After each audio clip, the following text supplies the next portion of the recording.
Chapter 27. Nothing occurred the next 3 or 4 days to make Eleanor regret what she had done in applying to her mother, for Willoughby neither came nor wrote. They were engaged about the end of that time to attend Lady Middleton to a party, from which Mrs. Jennings was kept away by the indisposition of her youngest daughter, and for this party Marianne, wholly dispirited, careless of her appearance, and seeming equally indifferent whether she went or stayed, prepared, without one look of hope or one expression of pleasure. She sat by the drawing-room fire after tea till the moment of Lady Middleton's arrival, without once stirring from her seat or altering her attitude, lost in her own thoughts and insensible of her sister's presence. And when at last they were told Lady Middleton waited for them at the door, she started as if she had forgotten that anyone was expected. They arrived in due time at the place of destination, and as soon as the string of carriages before them were alighted, ascended the stairs, heard their names announced from one landing-place to another in an audible voice, and entered a room splendidly lit up, quite full of company, and insufferably hot. When they had paid their tribute of politeness by curtsying to the lady of the house, they were permitted to mingle in the crowd and take their share of the heat and inconvenience to which their arrival must necessarily add. After some time spent in saying little and doing less, Lady Middleton sat down to casino, and as Marianne was not in spirits for moving about, she and Eleanor, luckily succeeding to chairs, placed themselves at no great distance from the table. They had not remained in this manner long before Eleanor perceived Willoughby, standing within a few yards of them, in earnest conversation with a very fashionable young woman. She soon caught his eye, and he immediately bowed, but without attempting to speak to her or approach Marianne, though he could not but see her, and then continued his discourse with the same lady. Eleanor turned involuntarily to Marianne to see whether it could be unobserved by her. At that moment she first perceived him, and her whole countenance glowing with sudden delight, she would have moved towards him instantly had not her sister caught hold of her. "Good heavens!" she exclaimed. "He is there! He is there! Oh, why does he not look at me? Why cannot I speak to him?" "Pray, pray, be composed," cried Eleanor, "and do not betray what you feel to everyone present. Perhaps he has not observed you yet."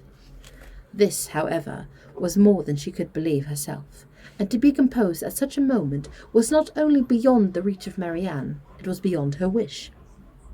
She sat in an agony of impatience which affected every feature. At last he turned round again and regarded them both. She started up, and pronouncing his name in a tone of affection, held out her hand to him. He approached, and addressing himself rather to Eleanor than to Marianne, as if wishing to avoid her eye, and determined not to observe her attitude, inquired in a hurried manner after Mrs. Dashwood, and asked how long they had been in town. Eleanor was robbed of all presence of mind by such an address, and was unable to say a word, but the feeling of her sister were instantly expressed. Her face crimsoned over, and she exclaimed in a voice of the greatest emotion, "Good God, Willoughby, what is the meaning of this? Have you not received my letters? Will you not shake hands with me?" He could not then avoid, but her touch seemed painful to him, and he held her hand for only a moment. During all this time he was evidently struggling for composure. Eleanor watched his countenance, and saw its expression becoming more tranquil. After a moment's pause, he spoke with calmness. "I did myself the honour of calling in Berkeley Street last Tuesday, and very much regretted that I was not fortunate enough to find yourselves and Mrs. Jennings at home. My card was not lost, I hope." "But have you not received my notes?" cried Marianne in the wildest anxiety. "Here is some mistake, I am sure, some dreadful mistake. What can be the meaning of it? Tell me, Willoughby, for heaven's sake, tell me, what is the matter?"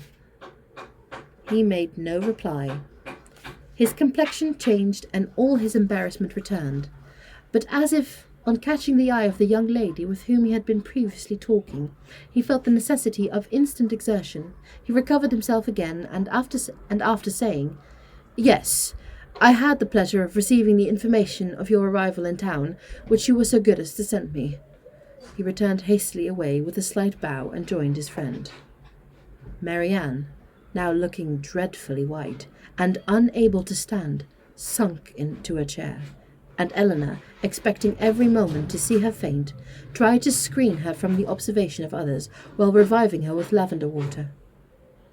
"Go to him, Eleanor," she said, as soon as she could speak, "and force him to come to me. Tell him I must see him again, must speak to him instantly. I cannot rest. I shall not have a moment's peace till this is explained. Some dreadful misapprehension or another. Oh, go to him this moment." "How can that be done? No, my dearest Marianne, you must wait. This is not a place for explanations. Wait only till tomorrow." With difficulty, however, could she prevent from following him herself, and to persuade her to check her agitation, to wait at least with the appearance of composure till she might speak to him with more privacy and more effect, was impossible, for Marianne continued incessantly to give way in low voice to the misery of her feelings by exclaiming wretchedness. In short time Eleanor saw Willoughby quit the room by the doors towards the staircase, and telling Marianne that he was gone, urged the impossibility of speaking to him again that evening, as a fresh argument for her to be calm. She instantly begged her sister would entreat Lady Middleton to take them home, as she was too miserable to stay 1 minute longer. Lady Middleton, though in the middle of a rubber, on being informed that Marianne was unwell, was too polite to object for a moment to her wish of going away, and making over her cards to a friend, they departed as soon as the carriage could be found. Scarcely a word was spoken during their return to Berkeley Street. Marianne was in silent agony, too much oppressed for even tears. But as Mrs. Jennings was luckily not home, they could go directly to their own room, where Hearthsome restored to her a little to herself. She was soon undressed and in bed, and as she seemed desirous of being alone, her sister then left her, and while she waited the return of Mrs. Jennings, had leisure enough of thinking over the past. That some kind of engagement had subsided between Willoughby and Marianne she could not doubt, and that Willoughby was weary of it seemed equally clear. For however Marianne might still feed her own wishes, she could not attribute such behaviour to mistake or misapprehension of any kind. Nothing but a thorough change of sentiment could account for it. Her indignation would have been still stronger than it was, had she not witnessed that embarrassment which seemed to speak a consciousness of his own misconduct, and prevented her from believing him so unprincipled as to have been sporting with the affections of her sister from the first, without any design that would bear investigation. Absence might have weakened his regard, and convenience might have determined him to overcome it. But that such a regard had formerly existed she could not bring herself to doubt. As for Marianne, on the pangs which so unhappy a meeting must already have given her, and on those still more severe which might await her in probable consequence, she could not reflect without deeper concern. Her own situation gained in comparison, for while she could esteem Edward as much as ever, however they might be divided in the future, her mind might always be supported.